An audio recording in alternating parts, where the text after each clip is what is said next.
Hi குட்டீஸ், நம்ம இன்னைக்கு பார்க்க போகிற திருக்குறள் அதிகாரம் நீத்தார் பெருமை.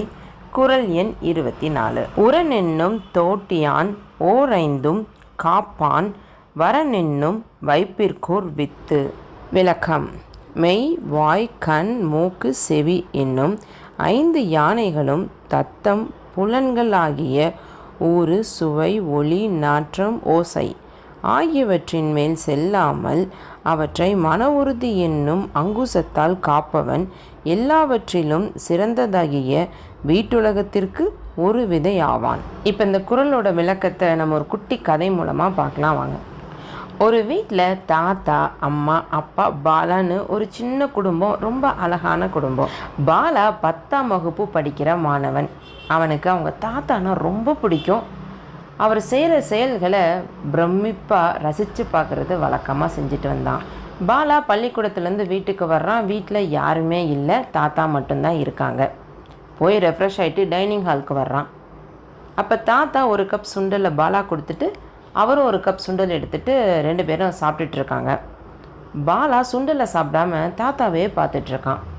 அப்போ அவங்க தாத்தா கேட்குறாங்க, என்னையே நீ இப்படி பார்க்குற அப்படின்னு கேட்குறாங்க. பாலா பேச ஆரம்பிக்கிறான்.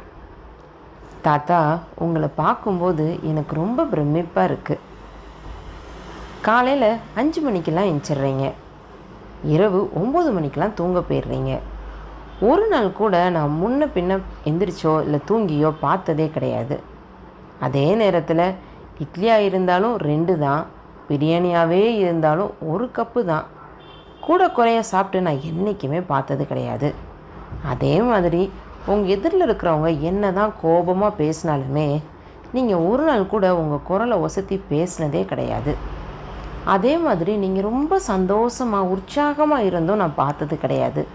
அதே நேரத்தில் இடிஞ்சு போய் சோகமாக உட்காந்தும் நான் பார்த்தது கிடையாது.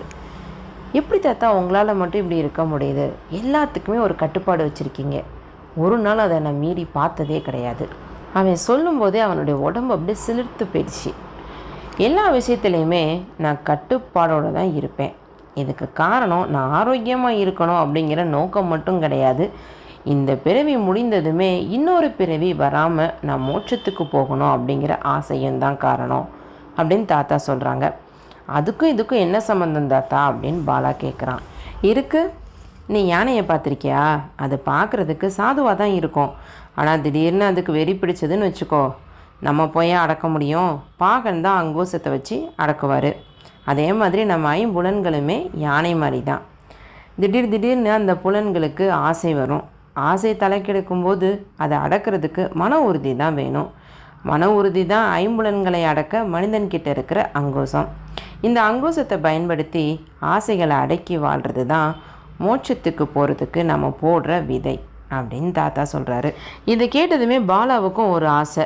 நம்மளும் தாத்தா மாதிரி மன உறுதியோட எல்லாத்தையுமே கட்டுக்குள்ளே வச்சுக்கணும்னு ஆரம்பிக்கிறான். 2 நாள் தான் முடியுது. 2 நாளைக்கு மேலே அவனால் அதை தொடர முடியலை. அதனால் பாலாவுக்கு அதிகமாக கோபம் வருது. தாத்தா கிட்ட போய் கேட்குறான், என்னையால் இப்படி முடியலை, ரொம்ப கஷ்டமாக இருக்குது அப்படின்னு.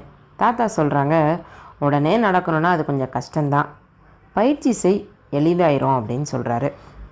ஹாய் குட்டீஸ், உங்களுக்கு இந்த கதை பிடிச்சிருந்ததா? 5 புலன்களையுமே அடக்க தெரிஞ்ச மன உறுதி இருக்கிற அந்த துறவிகளை அந்த வீட்டுலகத்துக்கு ஒரு விதையாவாங்க அப்படின்னு சொல்கிறாரு. வீட்டுலகத்துக்கு ஒரு விதை அப்படின்னா பிறப்பு எதுவுமே கிடையாது, மறுபிறவிகளே கிடையாது, மோட்சத்தை அடைஞ்சிருவாங்க அப்படின்னு திருவள்ளுவர் துறவிகளோட பெருமையை பற்றி இந்த குறளில் அழகாக சொல்லியிருக்காரு. இந்த கதை மூலமாக உங்களுக்கு இந்த குறள் புரிஞ்சிருக்கும் அப்படின்னு நான் நம்புகிறேன்.